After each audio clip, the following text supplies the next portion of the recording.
할렐루야. 오늘도 우리 하나님 아버지와 주 예수 그리스도로부터 은혜와 평강이 여러분의 삶과 가정 가운데 함께 하시기를 축복합니다.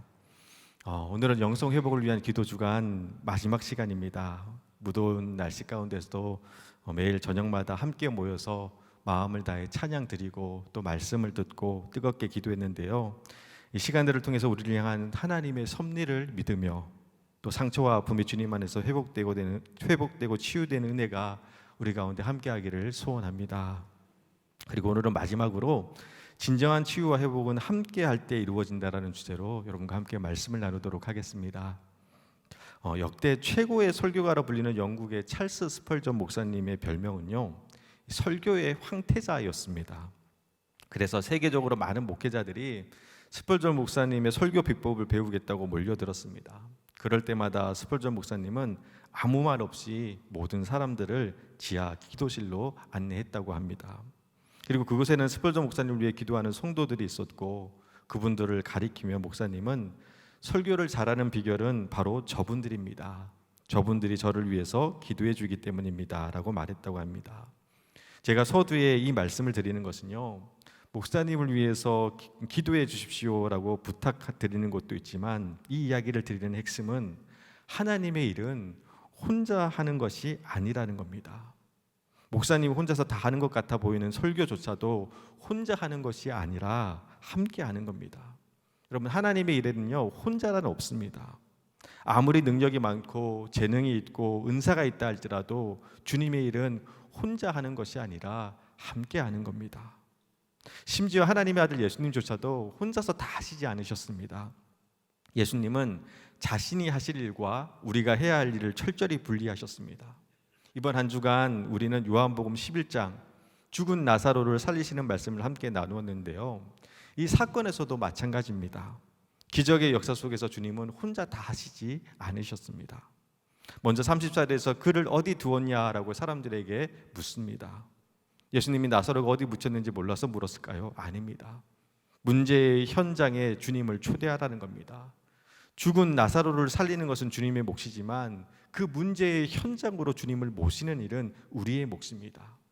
또 39절에 보면 사람들을 향해 돌을 옮겨 놓으라라고 말씀하십니다. 이 말씀도 마찬가지입니다.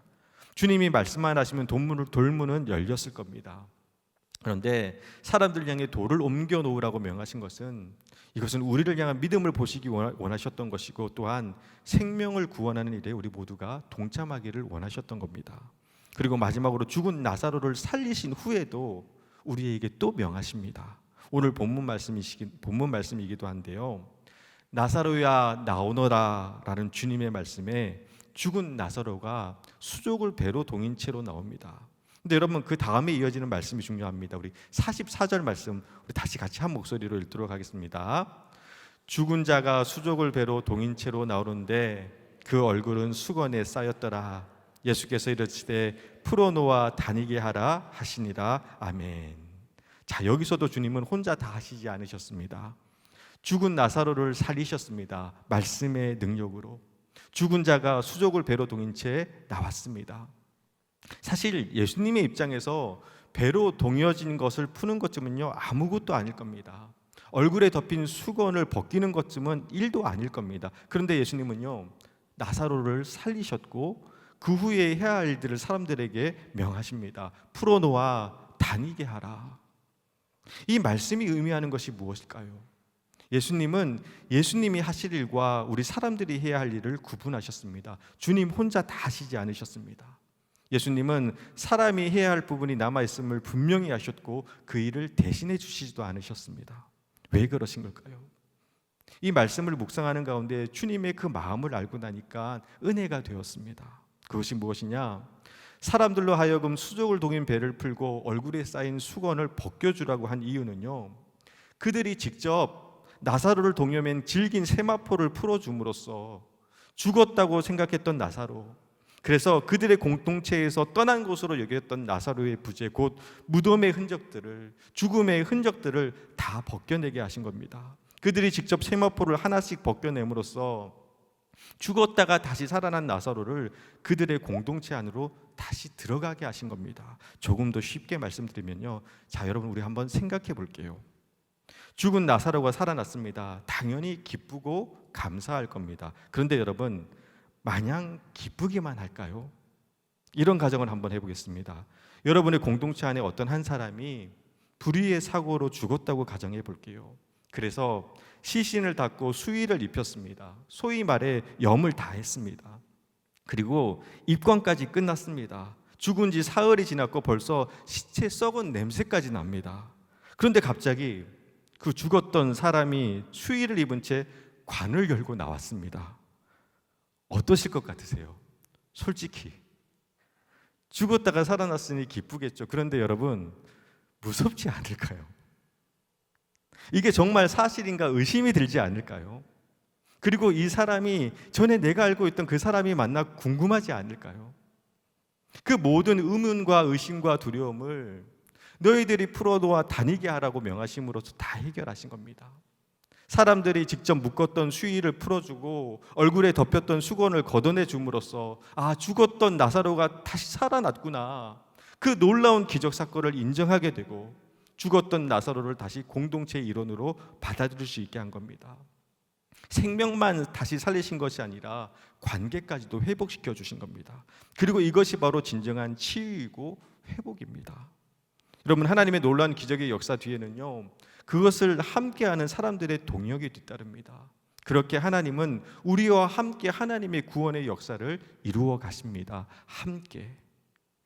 가끔 혼자 믿음 생활을 하고 싶습니다. 아무도 모르게 조용히 믿음 생활을 하고 싶습니다. 사람들에게 상처받고 배신당한 아픔으로 인해서 더 이상 어떤 관계도 맺기를 원하지 않습니다 라고 하시는 분들이 계십니다.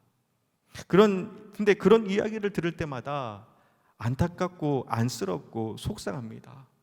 그분들에게 어떤 상처와 아픔이 있는지 알 수는 없지만 그럼에도 불구하고 여러분, 믿음 생활은요, 절대로 혼자 하는 것이 아닙니다.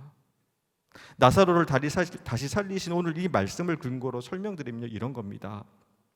주님께서 십자가에서 나를 대신해서 죽으심으로써 죄로 죽을 수밖에 없는 나를 다시 살리셨습니다. 어메이징 그레이스, 하나님의 놀라운 은혜입니다. 그런데 그게 끝이 아니라는 겁니다. 사라는 났는데 아직 수족을 배로 동인 채로 있어요. 그 얼굴에는 여전히 수건이 덮여 있어요. 이제 필요한 것은 나를 꽁꽁 동여맨 이 질긴 세마포를, 내 얼굴을 덮고 있는 이 수건을 풀어주고 벗겨줄 믿음의 친구들이, 동역자들이 필요한 겁니다. 그래서 믿음의 공동체가 또는 소그룹 모임이 필요한 겁니다. 여러분, 소그룹 모임은요, 선택이 아니라 필수입니다. 어디라도 좋습니다. 그것이 샘터든 선교회든 사역팀이든 어디라도 최소한 한 곳에는 내가 속해 있어야 합니다.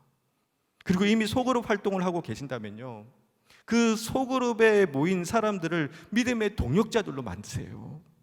그저 형식적으로 모여서 상투적인 인사만 나누는 관계가 아니라 마음과 마음을 나눌 수 있는 관계로, 고민과 상처와 아픔도 함께 나누며 기도를 부탁하고 또 기도 부탁을 받을 수 있는 그런 관계로 만들어 가셔야 합니다. 그래서 나를 동여맨 이 질긴 세마포를 풀어달라고 부탁할 수 있는 관계, 또 수족에 묶여 끙끙대고 있는 모습이 안쓰러워서 달려가 수족을 풀어줄 수 있는 그런 관계가 만들어져야 하는 겁니다. 이것이 바로 예수님이 우리와 함께 이루시는 진정한 회복과 치유입니다. 그래서 오늘 말씀의 제목이요, 함께 할 때 열리는 치유와 회복의 문인 겁니다. 진정한 치유와 회복은 함께 할 때 열리는 겁니다. 신학교를 졸업하고 시골에서 첫 목회를 할 때, 그때 당시는 속회였죠. 우리 교회에서는 샘터라고 불리는 그 소그룹 모임 자체가 제가 첫 목회할 때는 없었습니다. 왜냐하면 총 인원이 8명밖에 안 됐기 때문에 소그룹 모임이라는 개념 자체가 아예 없었습니다. 다 모여도 8명이고 그중에 한두 분 빠지면 대여섯 명이니까요. 금요일이면 그냥 다 같이 모여서 철야 예배 겸 속회 예배를 같이 드렸습니다. 근데 2년쯤 지나자 여러분, 배가 부흥을 했습니다. 지금 저는 은근히 자랑을 하고 있는 겁니다. 예비 인원이 17명 정도가 되었습니다. 그래서 이제 속회를 만들 수 있겠다 싶어서 지역별로 믿음, 소망, 사랑이라는 3개 속회, 곧 샘터를 만들었습니다.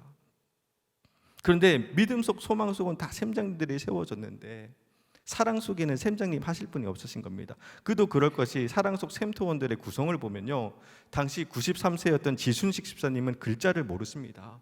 그래서 공과를 진행할 수가 없습니다. 그리고 75세이신 장다록 집사님은 글자는 아는데 당뇨와 여러 가지 합병증으로 숨이 가빠서 샘토를 인도하시기가 어렵습니다. 그리고 마지막으로 한 분인 이옥분 권사님은 당시 83세셨는데 글은 아시는데 소리내어 읽는 것이 서투르십니다. 이분 같은 경우는 한글 자체를 성경 읽으면서 한글을 떼신 분입니다. 읽을 수는 있는데 너무 느리시고 떠듬떠듬 읽으셔서 내용을 이해할 수가 없습니다. 그래서 어쩔 수 없이 제가 사랑 속의 속장으로 들어갔습니다. 함께 모여서 찬양을 하면요, 지순식 집사님은 글자를 몰라서 립싱크를 하시고요, 장다록 집사님은 숨이 차셔서 두세 박자 느리십니다. 이옥분 권사님은 음정 박자 다 무시하시고 그냥 은혜 되는 대로 큰 소리로 찬양하십니다. 이 찬양은 하는데 원곡과는 전혀 다르게 부르십니다. 그리고 찬양이 끝나고 제가 말씀을 전하면요, 중간에 끊으세요. 그리고 본인들이 하고 싶은 이야기를 잔뜩 하십니다. 제가 끝까지 준비한 말씀을 전해본 적이 거의 없습니다. 또 이야기하다가 중간에 의견이 틀리면요, 제가 옆에 있어도 아랑곳하고 두 분이 막 싸우세요. 여러분이 이런 센터의 샘장님이시라면 어떻게 하시겠습니까? 그래도 속회 모임은요 100% 출석하십니다. 전날 아무리 심하게 싸우셔도 출석률은 100%입니다. 이유는 이 속회 모임이 끝나고 읍내로 짜장면 먹으러 갔거든요. 제가 그때 때로는 주님의 은혜보다 짜장면 한 그릇이 더 능력 있다는 것을 알게 되었습니다. 아무튼 말도 많고 탈도 많았지만 3개월쯤 지나니까 정들더라고요. 그리고 6개월쯤 지나니까 이제 얼굴만 봐도 저분의 기도 제목이 뭔지 알 정도가 되었습니다. 그리고 1년쯤 지나니까 정말 마음속 깊은 이야기들을 함께 꺼내놓고 기도할 수 있는 관계가 형성되었습니다. 그리고 나중에는 서로를 위해서 기도하는데 얼마나 뜨겁게 기도하는지, 여러분 손잡고 이렇게 기도하다가 기도가 끝났는데 이 손을 너무 꽉 잡아서 이 손이 풀리지가 않는 겁니다. 여러분 그런 경험 해본 적 있으신가요? 무릎 꿇고 기도하는데 기도가 끝났는데도 다리가 안 펴져서 벽 잡고 일어나야 할 정도로 그렇게 뜨겁게 기도했습니다. 서로의 아픔을 끌어안고 손잡고 기도하는데 여러분 옆 사람의 눈물이 떨어져서 내 손등을 적실 때 그 감동을 아시나요? 나를 위해 기도해 주는데 옆 사람이 눈물로 기도해 주는데 그 눈물이 내 손등을 적실 때 그 감동과 감격, 나를 위해 진실로 울어줄 수 있는 사람이 옆에 있다는 것이 얼마나 큰 힘과 위로가 되는지 모릅니다. 남들이 볼 때는 볼품없고 연약해 보이는 모임이었지만 두세 사람이 주님의 이름으로 모인 곳에, 그리고 진심으로 사랑하고 기도하는 곳에는 하나님이 함께 하시는 겁니다. 마태복음 18장 18절에서 20절 말씀을 보면요, 우리 화면을 참고해서 같이 한 목소리로 한번 읽어볼까요? 마태복음 18장 18절에서도 20절 말씀입니다. 진실로 너희에게 이르노니 무엇이든지 너희가 땅에서 매면 하늘에서도 매일 것이요 무엇이든지 땅에서 풀면 하늘에서도 풀리리라. 진실로 다시 이르노니 너희 중에 두 사람이 땅에서 합심하여 무엇이든지 구하면 하늘에 계신 내 아버지께서 그들을 위하여 이루게 하시리라. 두세 사람이 내 이름으로 모인 곳에는 나도 그들 중에 있느니라. 아멘. 그곳에 주님이 함께 하셨고 우리는 함께 기도하며 서로가 매여 있는 그 배와 수건을 풀어주고 벗겨주었습니다. 그리고 나서 짜장면 먹으러 갈 때의 모습을 보면요, 오늘 예수님께서 풀어놓아 다니게 하라라는 말씀이 뭔지 실감이 납니다.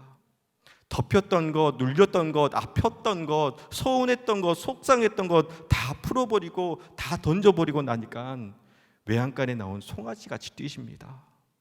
말라기서 4장 2절 말씀을 보면요, 제가 읽어드릴게요. 말라기서 4장 2절 말씀입니다.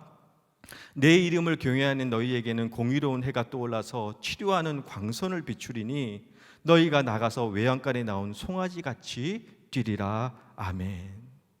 함께 사랑하고 기도하는 가운데 치유의 광선이 비춰지고 묶였던 것, 매였던 것이 다 풀리고 나니까 외양간에 나온 송아지같이 뛰는 겁니다. 여러분, 80이 넘으신 어르신들이 팔짝팔짝 사뿐사뿐 뛰십니다. 그 모습이 얼마나 아름다운지 몰라요. 그리고 그 무엇보다 누구보다 그 속회 모임을 통해서 정말 회복되고 치유된 것은 바로 저였습니다. 아무것도 모를 것 같은 80대 어르신 권사님, 집사님이 저를 묶고 있던 교만과 상처, 그리고 두려움의 배를 풀어주셨고 제 얼굴을 덮고 있던 자신의 의로움이라는 외식의 수건을 벗겨주셨습니다. 그분들이 저를 풀어놓아 다니게 했습니다. 여러분, 아무리 성경 지식이 많고 은사가 충만하고 놀라운 권능을 가지고 있다 할지라도 혼자서는요, 자신이 묶고 있는 배를 덮고 있는 수건을 풀 수가 없습니다. 풀어놓아 다니게 해줄 동력자가 필요한 겁니다. 바라기는 덮인 수건을 풀어줄 믿음의 동력자를 찾고 만드세요. 그리고 또 다른 사람의 묶임을 풀어줄 수 있는 믿음의 동력자들이 되어주시기를 주님의 이름으로 축원합니다. 자, 그런데 여러분, 여기서 한 가지 중요한 사실이 있습니다. 사람을 향해서 예수님께서 사람들을 향해 풀어놓아 다니게 하라고 하신 말씀 속에는요, 이 사람들의 결점을 고착화된 것으로 여기지 말고 또 죄와 실패를 묻지 말고 그 사람을 향해 소망을 품고 구속적인 태도를 유지하라는 명령과 당부가 담겨 있습니다. 여러분, 말이 조금 어려운데 쉽게 말하면요, 수건에 덮여 있는 것, 수욕에 묶여 있는 사람을 향해서 이건 너의 죄 때문이야, 이건 너의 실수 때문이야 라고 말하는 것이 아니라 이렇게 하라는 겁니다. 여러분, 저 따라 해볼게요. 나는 당신을 이해합니다. 나는 당신이 잘해낼 것이라고 믿습니다. 이렇게 수건을 벗겨주고 배를 풀어주는 겁니다. 나는 당신을 이해합니다. 나는 당신이 잘해낼 것이라고 믿습니다. 가르치는 것이 아니라 품고 사랑하는 것이고요, 이 사람을 변화시키려고 하는 것이 아니라 이해하고 믿음으로 기다려주는 겁니다. 그런데 우리는요, 묶인 배를 풀어주면서 자꾸 가르치려고 하고 변화시키려고 합니다. 그러니 안 되는 겁니다. 제가 어르신 속회를 처음 맡고 주님께 그런 기도를 드렸습니다. 다들 연세도 있으셨지만 모세는 80에 또 갈렙은 85에 하나님께서 부르신 것처럼 주님, 제가 이분들을 말씀으로 잘 양육해서 주님의 제자로 사명자로 변화시키겠습니다. 그런 큰 포부를 가졌습니다. 근데 그때 주님이 주신 음성은요, 내가 뭔가를 단단히 오해하고 있구나. 너는 그저 사랑만 해라. 변화시키는 것은 내가 하겠다.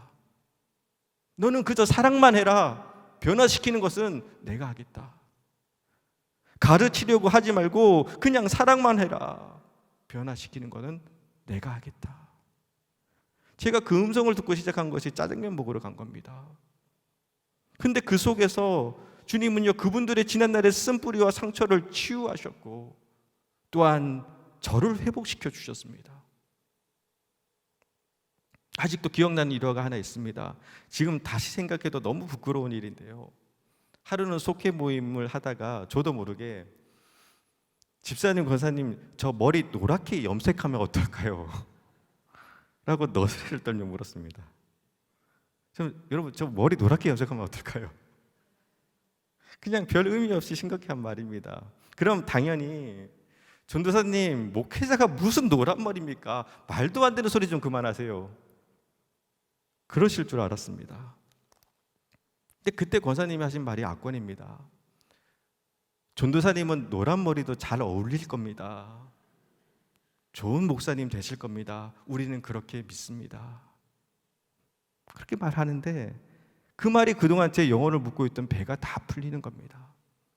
그때 제 마음속에는요, 어느 누구에게도 말하진 않았지만 한창 즐길 20대 후반에 아무것도 없는 그 시골에서 혼자 외로이 주님의 일을 감당하는 것이 솔직히 외롭고 서러웠습니다. 친구들은 해외로 배낭여행 간다 그러고 또 세상 친구들은 뭐 클럽에도 가고 춤도 추고 미팅도 하고 그렇게 즐기며 살아가는데 저녁 7시만 되면 가로등불까지 다 꺼지는 첩첩산 중에서 알아주는 사람 하나도 없고 그냥 내 젊은 날이 이렇게 저물어가는 것 같은 그런 아쉬움과 서러움이 있었거든요. 그래서 저녁이 되면 그 김광석의 30쯤에라는 노래 틀어놓고 또 하루 멀어져 간다, 머물러 있는 청춘인 줄 알았는데 하면 아쉬워했거든요. 그리고 그 서운함과 서러운 마음이 저도 노랗게 머리 한번 염색해 볼까요? 라는 말로 불쑥 튀어나온 겁니다. 어떻게 보면 하나님을 향한 철없는 반항 같은 것이겠죠. 그리고 이 말에 대한 답은 당연히 안 된다고 하실 줄 알았습니다. 화를 내고 역정을 내실 줄 알았습니다. 그리고 솔직히 할 마음도 없었습니다. 그냥 삐딱한 마음이 그런 겁니다. 근데 이분들의 대답은요, 우리는 이해합니다. 그리고 우리는 전도사님이 좋은 목사님이 되실 것이라고 믿습니다. 그 사랑과 믿음이 저를 풀어놓아 다니게 했습니다. 저는 우리가 그랬으면 좋겠습니다. 과거의 상처와 아픔 또는 자격지심과 배신으로 수족이 묶인 채 있는 이들을 향해서 우리는 이해합니다. 우리는 당신이 잘해낼 것이라고 믿습니다. 이 사랑과 믿음을 가족들을 향해서, 이웃들을 향해서, 그리고 샘터원들과 우리가 만나는 모든 이들을 향해서 선포하고 보듬어주면서 묶인 배를 풀어주고 덮인 수건을 벗겨주는 겁니다. 그리고 이것이 바로 우리를 향한 주님의 명령이고 여러분 우리의 사명입니다.